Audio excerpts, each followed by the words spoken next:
Welcome to the Clarinet Podcast, the show about all that's new and neat with clarinet, with the neatest people in the industry. You can support the ongoing production of this independently produced program by donating to our Patreon at clarinet.com/support. Supporters get early access to extended ad-free podcasts and exclusive access to patron-only episodes and live events. And now for today's episode, Band Orchestration 101 with author and composer Brett Newton.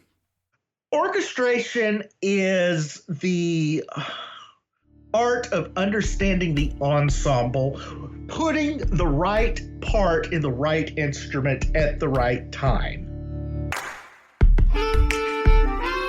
Today on the podcast, I'm joined by Brett Newton to discuss two of his new books about band orchestration. This is an often overlooked topic, and it's really great to dive in. We discuss what orchestration is and why it's valuable to think from a composer's perspective, the history of the wind band and some of the instruments inside, like this saxophone, and how you can save 10% on Brett's new book as a Clarinet subscriber. This topic today is of special interest to me, not only because I spend so much time teaching in school bands, and Brett explains that that's where I think 90% of actual wind band music is written, but also because I spent a lot of time as a clarinet player in wind ensemble when I was in university, and I sort of realized that this genre is super neglected, but super interesting and has a lot of potential. There's some really great pieces like Music for Prague, Child's Garden of Dreams by David Maslanka, and many others that are just really stellar in this category. And Brett and I also talk a little bit about how these pieces that are truly artistic deserve to stand on their own, and why wind bands, in our opinion anyways, should stop playing orchestral transcriptions. Let each genre be what it is. So anyways, I really hope that you enjoy this episode today, and don't forget to check out Brett's books and actually his new podcast, which he recently started on band orchestration. It's called the Band Nerdcast, and I'll put a link to that in the show notes. We'll get started right after this short message from our sponsor, D'Addario Woodwinds. Thank you so much for listening. Today's episode of the show is brought to you in part by D'Addario Woodwinds and their new weekly trivia show called Don't Blow It. You can check it out every Wednesday at 3 p.m. Eastern Time on their Instagram channel. And if you know the right answers to the questions, you might even have the chance to win some amazing new gear. By the way, if you haven't checked out D'Addario's new reserve clarinet reeds, you're in for a real treat. They're using some amazing new technology and manufacturing techniques that are helping achieve super consistent results. These reeds are now available for E-flat, B-flat, and bass clarinet, and you can pick up a box at your local music store. Or, if you want to order online, you can head right now to clarinet.com/reeds. Before we get started, would you tell me a little bit about yourself and how you got interested and inspired to write about wind band orchestration? Well, let's see. I am a composer, orchestrator, bassoonist, dabble in most of the other woodwinds to some extent. I have an undergrad degree in music theory and composition, master's degree in bassoon performance. I used to do a lot of freelance bassoon and contrabassoon playing, but now I'm just doing composing and orchestrating gigs mostly. Well, first of all, tell me about the book and why you decided to write this book. Where was there a need for this sort of genre of writing? I've been really involved in wind bands 1994 when I started band or something like that. So it's coming up on nearly 25 years. Sitting in the bassoon chair, I really have this interesting, unusual opportunity to just kind of sit back a lot of times and take in what everybody is doing to essentially have the bridge between the woodwinds, the brass, and just this fascinating position where I was like, this works, this doesn't work. Why did the composer do this? And so my mind being as analytical as it is, like, I'm analyzing everything as I'm playing. And this goes all the way back to when I was a beginner, second year student. It's like, man, this is fascinating. I want to learn more. And I remember in 7th grade, I would go in every morning to band rehearsal, or to not to band rehearsal, but they were having sectionals in the morning. And I would listen to every other instrument sectionals, not just mine. So I'm thinking, okay, what are they doing? Why are they doing this? And just this really driving passion to understand the medium. So fast forward to when I start thinking about being a composer, I look at what's the literature out there on how to write for band? In essentially, it doesn't really exist much. There are a couple of books. There's a book by a guy named Joseph Wagner that was written in the 50s. There's another one by Erickson that was written in the 80s, but both of those books are severely outdated and really don't address the modern wind band as it exists now. And they just are very surface level. It's like, yeah, we need to go a lot more in depth because there's so much more nuance here. Well, so for those of us who are mostly players, first of all, what is orchestration and why is it something we should be interested in? Orchestration is the art of understanding the ensemble, putting the right part in the right instrument at the right time. It can be one of the most nuanced aspects of composing. If you look at a piece of music, you've got a few separate elements. You've got the melody, you've got the harmony and counterpoint, you've got the rhythm, and then you've got the timbre. The timbre is what really makes up the orchestration. And understanding how the different instruments work together is one of the fundamentals of orchestration. And then orchestration really can be broken down into actual orchestration and then instrumentation. So in the two books that are out now, orchestration really takes over volume 1, which goes over how to put things together, how to arrange things. And volume 2 focuses more on the instrumentation, what each instrument individually can do. And volume 2 is for the woodwinds, so volume 3 and 4 are going to be... Volume 3 is going to be brass, and Volume 4 will be percussion and auxiliaries, at least as it's planned right now. Things could change, and I have to condense or expand, but that's kind of the plan right now. So, of course, the term band can be pretty broadly used, everything from a rock band to anything we want, really. For the purposes of your book, what does band mean? It means basically the wind band, the concert band. So it does not go into jazz band. It doesn't go into rock band. So I'm really just looking at wind band, concert band, wind ensemble. So what exactly is this genre then, and when did it come into prominence? We have wind bands going back into the medieval era. You see wind groups getting together. So you would have it back in this time, the medieval era, the Renaissance era, loud ensembles and soft ensembles. The loud ensemble would be instruments like trumpets, trombones, then called the sackbut and shawms. These are instruments that would be played outdoors. But if you wanted a soft ensemble, you take things like recorders, and that would be played more indoors.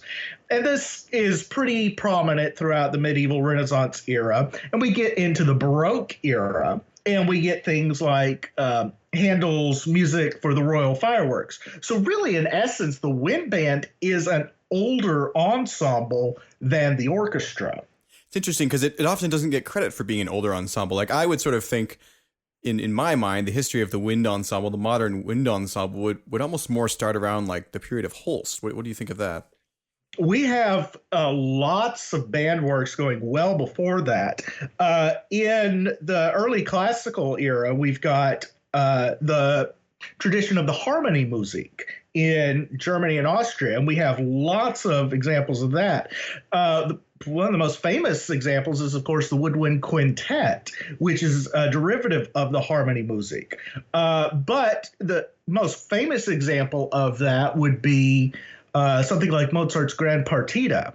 And that really is a band piece, though a lot of people who think of band music don't think of it that way. But you look at it, it's all winds and brass and a single string bass.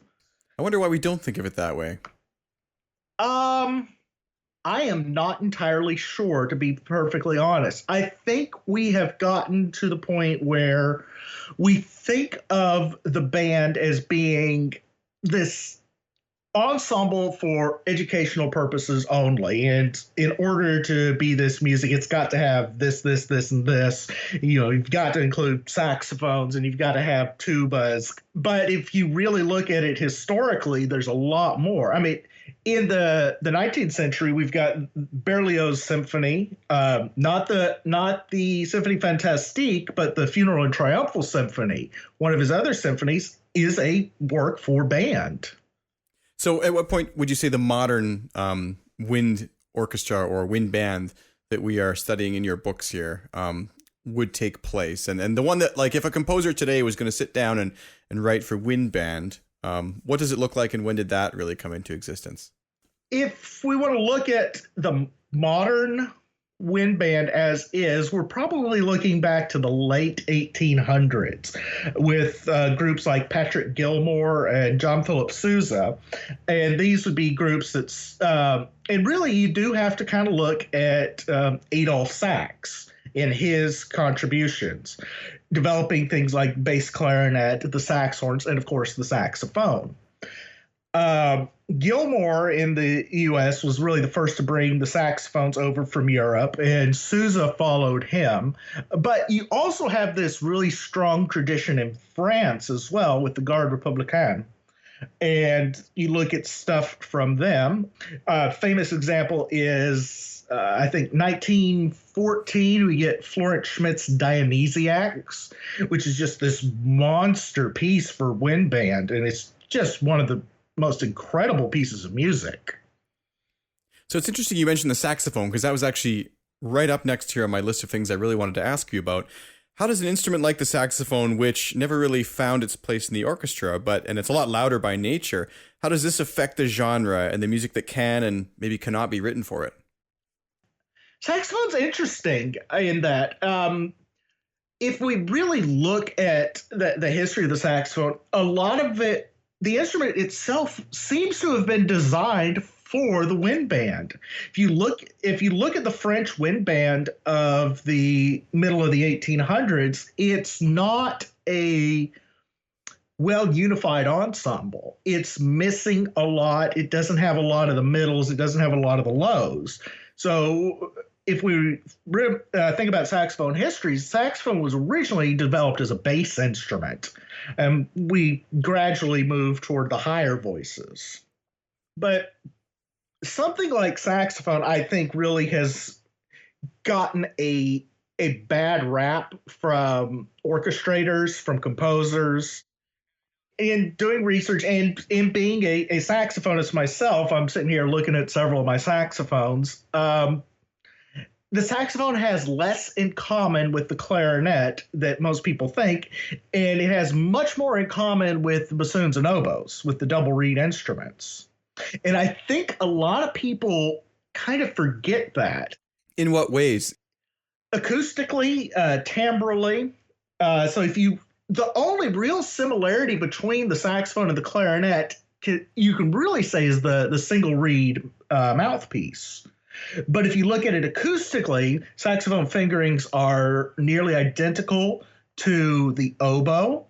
The sound is much more akin to that of the oboe and the bassoon, especially when you deal with overblowing of the octaves. If you can understand writing for saxophone, you can understand writing for wind band a lot. And it's really one of the big differences between orchestrating for band and orchestrating for orchestra. The word itself, orchestrating, seems to be biased. It is. And, my original blog that a lot of this is taken from is Bandistration. And it's this horrible portmanteau of a word. I like it. Reminds me of clarinet a little bit. I think that the saxophone actually opens up some really new, interesting, especially with its entire family. Like no other instrument really has a family like that that's ever present in the wind ensemble, maybe except for the clarinet. But we rarely see alto and E flat and all the different clarinets together. When you do, it's kind of a treat. But saxophone is almost always the soprano, the alto, the tenor, and the baries. So I just feel like it's a very interesting sort of place, which is notably missing from the orchestra. And the only other thing, that's completely missing from the wind band that the orchestra has, obviously, is the strings. I just meant like sort of like timbre-wise, or what can be explored as a composer or orchestrator that cannot be explored with the orchestra using the wind band and its, unique differences as an ensemble. Okay. Well, you're very right that the saxophones really encompass one of the only complete timbres we have from soprano through bass in the ensemble, and that's an opportunity that it can really be explored. But if you're talking about the differences orchestrationally between orchestra and band, I think a lot of it you need to think on really a different wavelength. Because when I'm writing for band, I'm thinking about the ensemble itself. I'm thinking, what's this player going to do? What's that player going to do?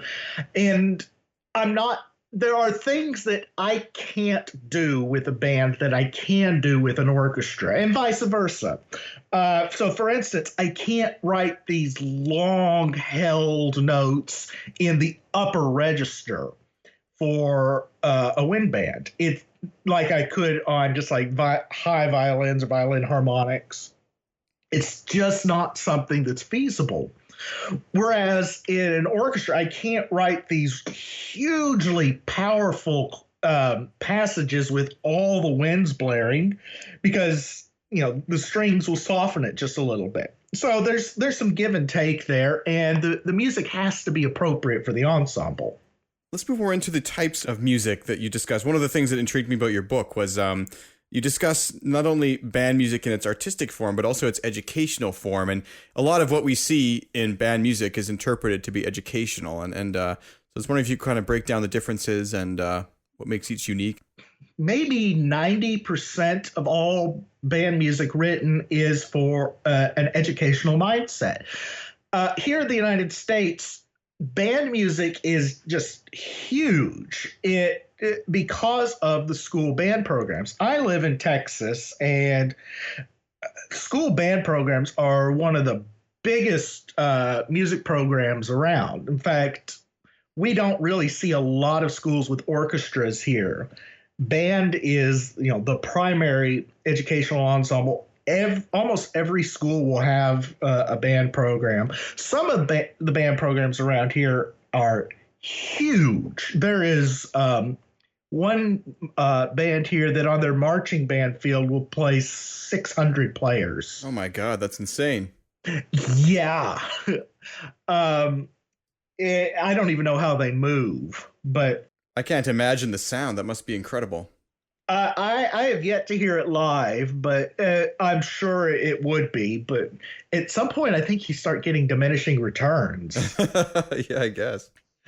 But so dealing with educational stuff, it's almost a harder thing to write than it would be to write for a professional or artistic group. For instance, I mean, if you're taking a piece for a young band, you have to know what the limits are. Say, okay, I know this is the range of the instrument, but I can't do this, this, and this. With clarinet, if I am writing for an educational ensemble, I have to know that third clarinet part needs to be much simpler, or that third clarinet part doesn't need to exist at all, and it just needs to be 1 and 2, or even 1 for something like beginner clarinet. I need to know that I can't do a lot of stuff up in the upper clarino and the altissimo range. And so the limiting factors make it much more difficult. To write an interesting piece for beginner or second year band is really, really challenging. So interesting you say that, because I mean, one of the things that I encounter as a teacher of this kind of music is that oftentimes it seems like they really do think this way, and then oftentimes they sort of don't. So at what level are you able to start writing for the third clarinet as if it was, the type of player you're imagining would also be competent on the first chair? It really depends on the band program. one of the bands I worked with pretty heavily when I was teaching private lessons, in seventh and eighth grade, second and third year, they were able to play stuff that some college bands were able to do. Whereas when I was working in some other schools, the high school was not able to play some stuff that beginner bands could do. There's such a wide range that it's so dependent on the situation. So the wind band has been used a fair bit as a means for education. And part of this, I believe, is one reason that the wind band is just, those who consume it and play it and the people who teach it, they're always insatiable for new music, which is really interesting because this does not happen the same way in the orchestral field. Do you feel that this, educational aspect is something that's led to that, or is it something different about the people who listen to wind music, or what is it? I'm not sure if it's necessarily that. I think it's more people in the band world are looking to get to the level where the orchestra is. In band, we can't go and play a Beethoven symphony. I mean, we can, but it's transcribed and usually bowdlerized. But there's not that equivalent of this great historical, foundation. We can't go play a Beethoven symphony. We can't play a Mahler symphony. We can play a Sousa march, but those, have limited artistic value after a while. They're great. They're fun. They have wonderful melodies, but artistically, they don't hold the same candle as a Mahler symphony will. And so I think there's this thirst to say, okay, what's next? What is going to get us to the point where we've got something really great? Do you feel like that point has in some ways existed, though? I mean, there are some really great wind band pieces, but maybe they're just out of the realm of what some of these groups can play, and they want to have access to more accessible music. I think a lot of that is the case. To go back to a piece I mentioned earlier, Dionysiacs. Do you know the work by Florence Schmidt? No, what's it about? It's an early wind band piece, about 1914, written in Paris for the Garde Republicaine Band, and it is almost as complex as The Rite of Spring. It's about a 14-minute long work, and it is just absolutely mesmerizing. And we looked at playing it once when I was in grad school, and the conductor after one rehearsal said, "I don't think we can play this. It's too hard."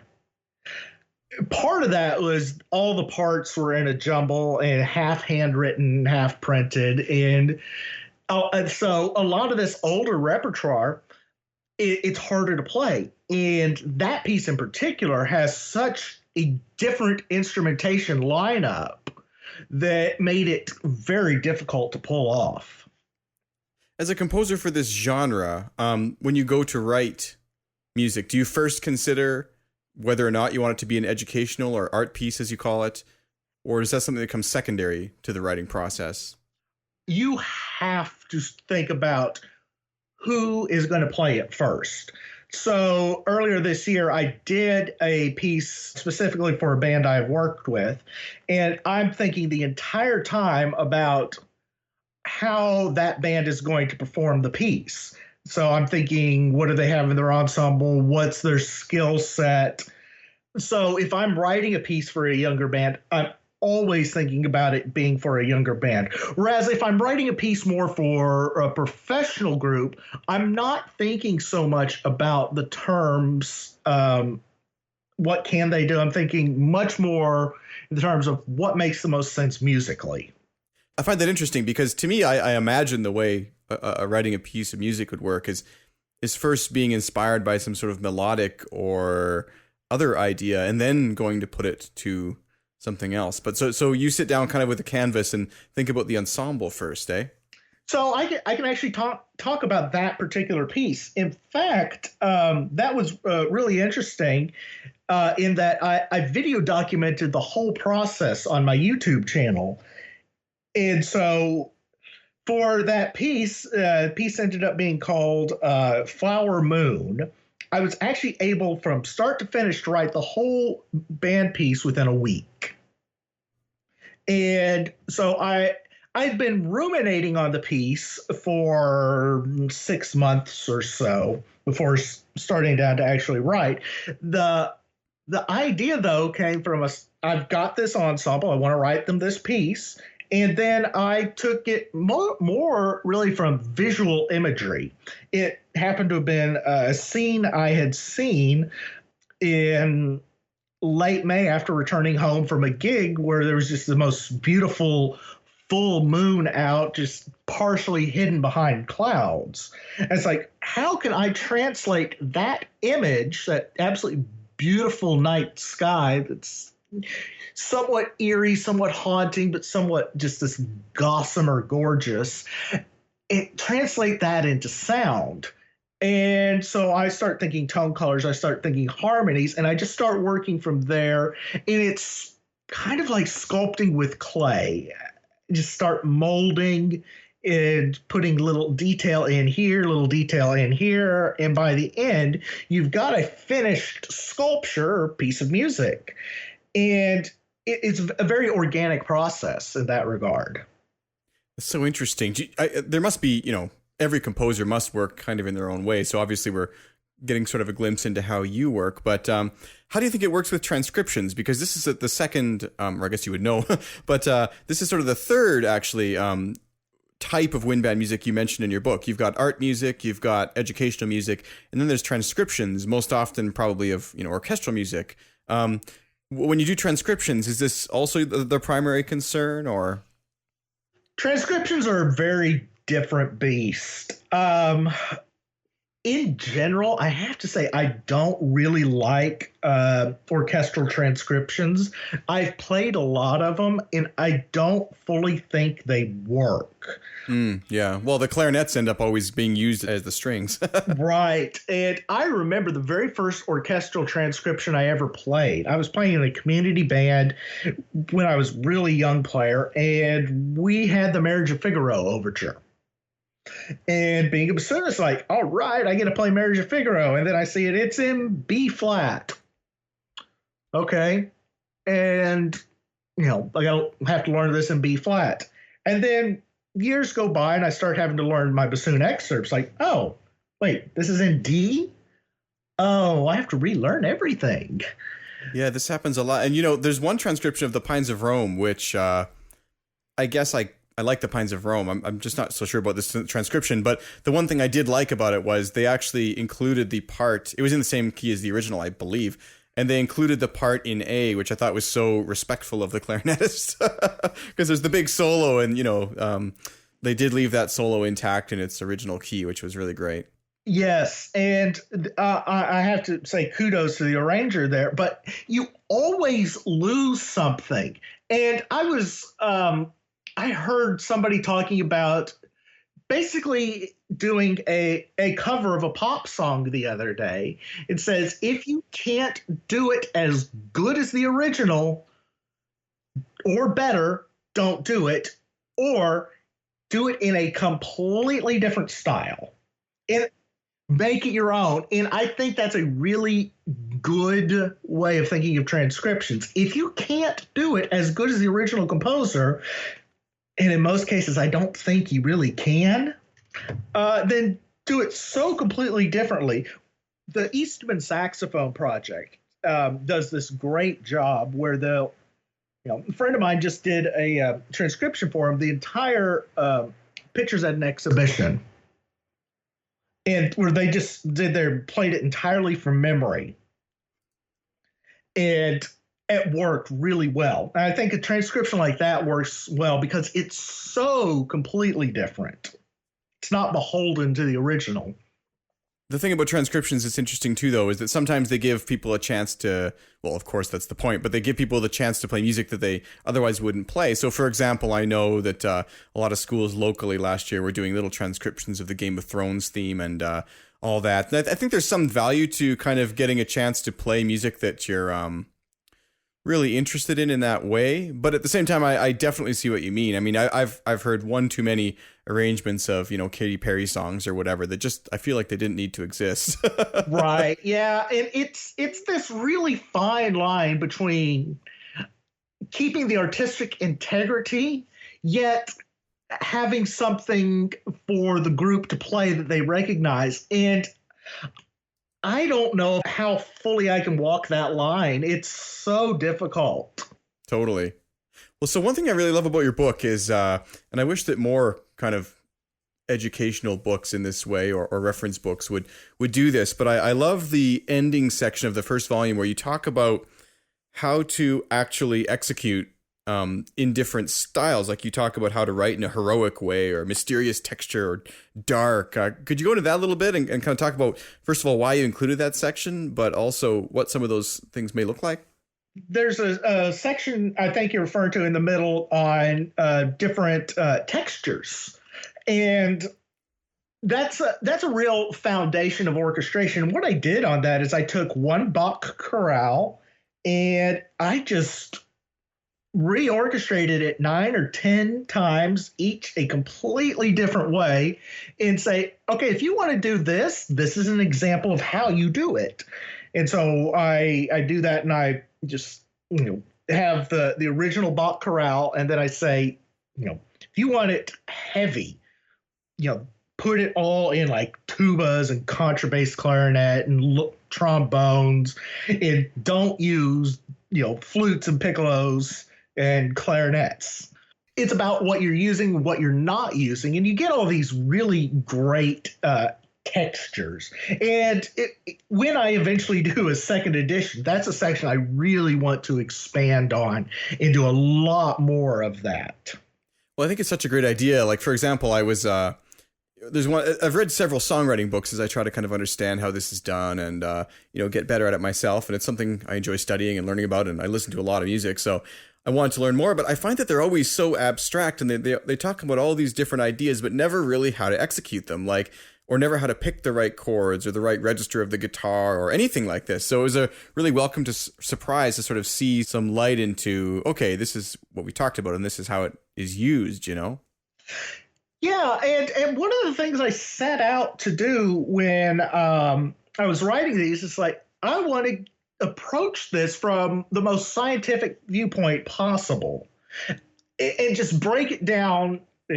There's a section in there where I go through every possible two-voice pairing between all the woodwind instruments, all the brass instruments. So I just set out a matrix and said, all right, flute plus oboe, flute plus clarinet, flute plus saxophone, flute plus bassoon.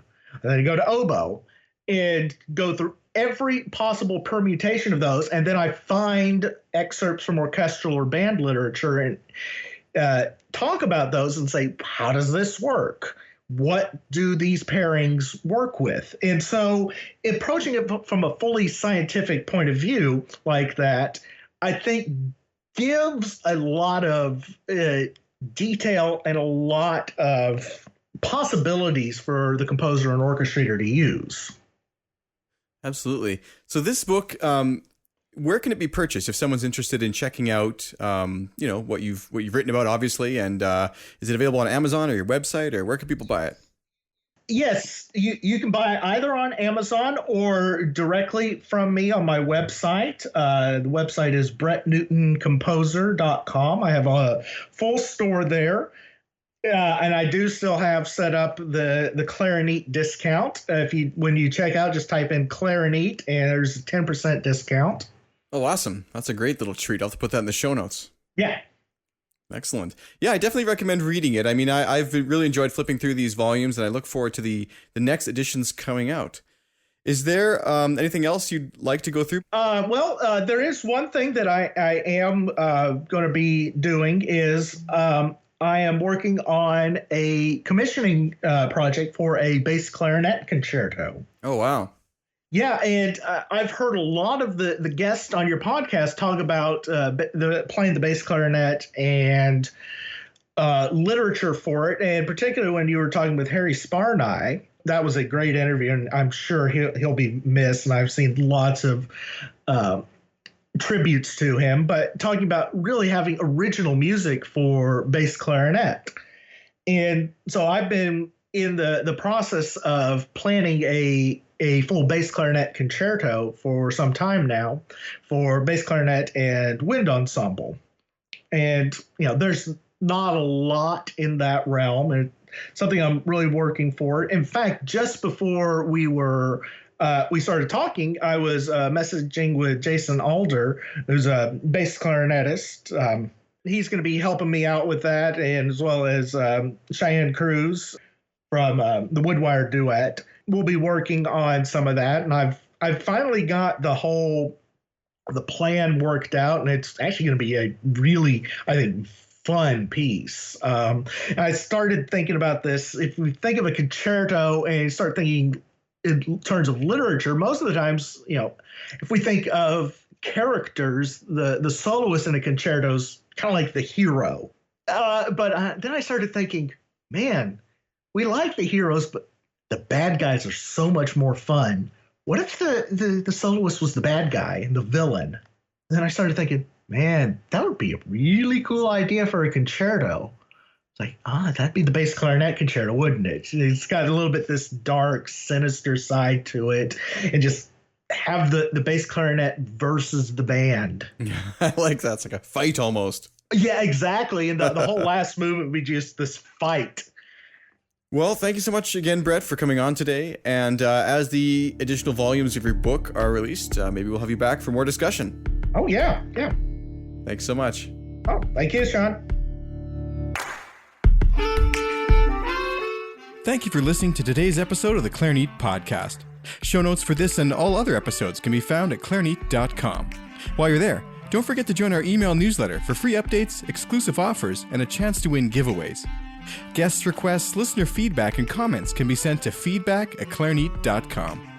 Special thank you to our season sponsor, D'Addario Woodwinds. Don't forget to check out their new show, Don't Blow It, on Instagram, and also try a box of their new reserve clarinet reeds next time you're at the music store. Clarinet is made possible by listeners just like you. You can support the ongoing production of this independently produced program by donating to our Patreon at clarinet.com/support. Supporters get early access to extended ad-free regular podcasts and exclusive access to patron-only episodes and live events. This program was produced and hosted by me, Sean Perrin, in Calgary, Alberta, Canada. Music performed by Michael Lowenstern.